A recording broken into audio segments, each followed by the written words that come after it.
সকাল বন্ধুরা।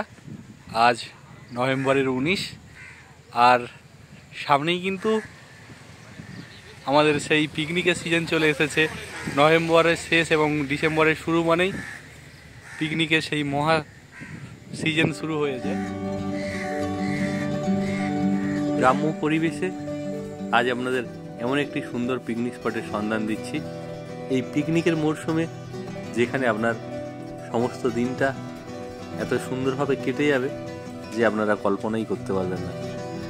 আদর্শ পিকনিকের যে সমস্ত স্থানগুলি রয়েছে সেই স্থানগুলির মধ্যে ফলতা কিন্তু এক উল্লেখযোগ্য অবদান রাখে। আর এই মুহূর্তে বন্ধুরা আমি রয়েছি সেই প্রসিদ্ধ ফলতা পিকনিক স্পটে। আর এখানকার বর্তমান কিন্তু হাল হকিকত বা এখান বর্তমান অবস্থা এবং কী সুযোগ সুবিধা রয়েছে, কী অসুবিধা রয়েছে আপনাদের সঙ্গে কিন্তু সমস্ত শেয়ার করে নেব আপনাদের বন্ধু দেবব্রত। আর আপনারা রয়েছেন দেবব্রতর সঙ্গে, আপনারা দেখছেন travel with Debabrata. Rich Riviera যে হোটেল রয়েছে, এই যে রাস্তাটা চলে গিয়েছে নদীর ধার থেকে, আর এই সামান্য হাত দশেক জায়গা অবশিষ্ট রয়েছে।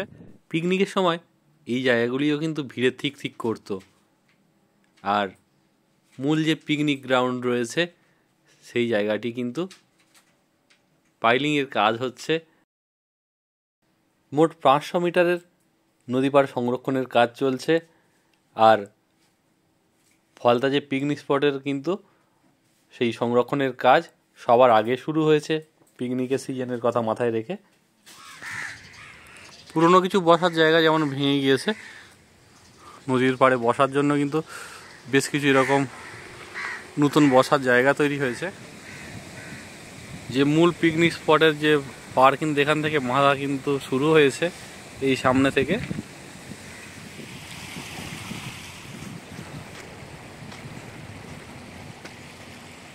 এক সময় এই যে নদী পাড়টা এতটাই বড় ছিল, ফুল বাউন্ডারি ক্রিকেটও খেলা যেত।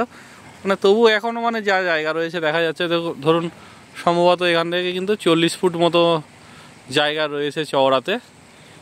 আর এখান থেকে কিন্তু পাড় বাঁধাই দেখুন শুরু হয়েছে এবং পাড় যেভাবে বাঁধাই হয়েছে এখন কিন্তু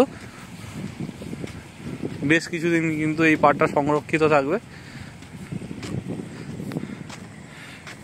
মানে একদম কিন্তু মাটি কিন্তু সমান করে কিন্তু কাজ জোর কদমে চলেছে। অনেকগুলো কিন্তু এখানে জেসিবি কাজ করছে। দেখুন একদিক থেকে কিন্তু মাঠ কিন্তু সমতলের কাজ হয়ে হয়ে আসছে।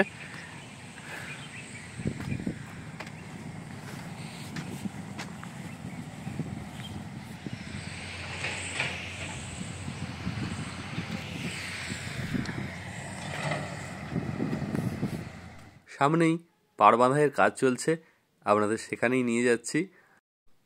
সুন্দরভাবে পাড় বাঁধার সঙ্গে সঙ্গে এই জায়গাটি কিন্তু এক নতুন সাজে সেজে উঠবে আপনাদের জন্য।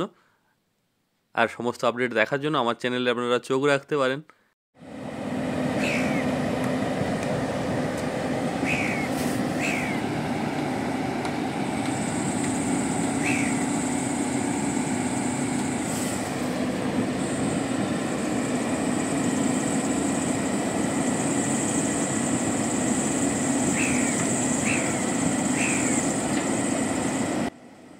বড় বড় ইটের ব্লকগুলিকে যেন থার্মোকলের মতো তুলে ফেলছেন দাদা ভাইয়েরা, পুরো বাহুবলী সিনের মতো।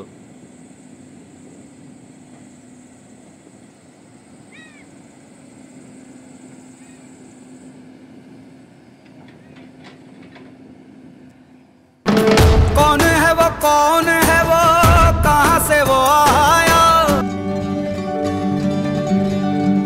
সত্যি দাদা ভাইরা কোথা থেকে এসছেন, কাঁধে করে ইটের বড় বড় ব্লকগুলোকে কীভাবে নিয়ে চলে আসছেন দেখুন। এবং তারপর সেই ইটের ব্লকগুলিকে সাজিয়ে তৈরি হচ্ছে নদী পাড়।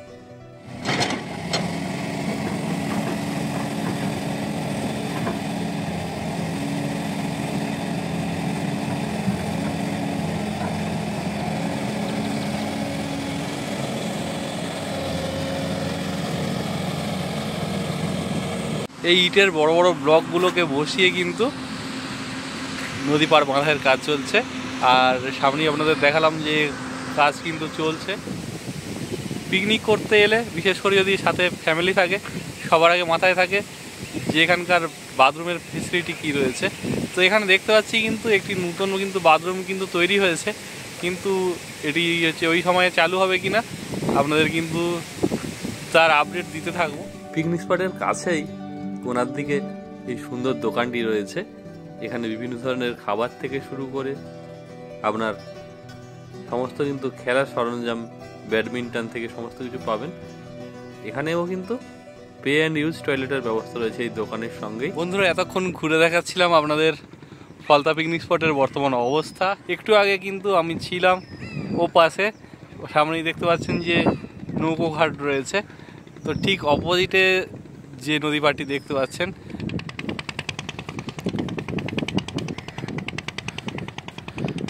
আগে ফলতা পিকনিক স্পটে এরকম সুন্দর কিন্তু ঘাস তারা কিন্তু আচ্ছাদিত ছিল, আর তার একটা ফিলিংসই আলাদা, মানে ভালো লাগার অন্যরকম লেভেলের। এই মাঠটাতেও প্রচুর কিন্তু বন্ধু আসেন পিকনিকের সময়। রিডজ রিভেরিয়া যে হোটেল রয়েছে, সামনেই রয়েছে একটি নৌকো ঘাট, আর সামনে যে নদীর সঙ্গে যে খালটি সংযুক্ত হয়েছে তার সামনেই কিন্তু এই পিকনিক গ্রাউন্ডটি রয়েছে। পিকনিক সিজনে এই ঘাট থেকে কিন্তু বোটিংয়ের ব্যবস্থা থাকে।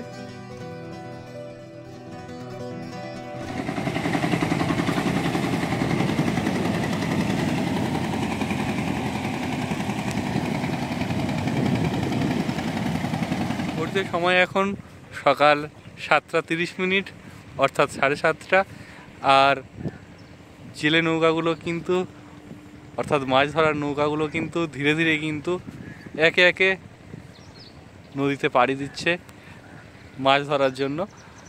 মানে সত্যি এই সকালবেলা হালকা ঠান্ডার আমেজে এখানকার পরিবেশটা খুবই ভালো লাগছে। আর আপনাদেরও কিন্তু সত্যি ফলতাতে আসলে প্রত্যেকেরই খুবই ভালো লাগবে।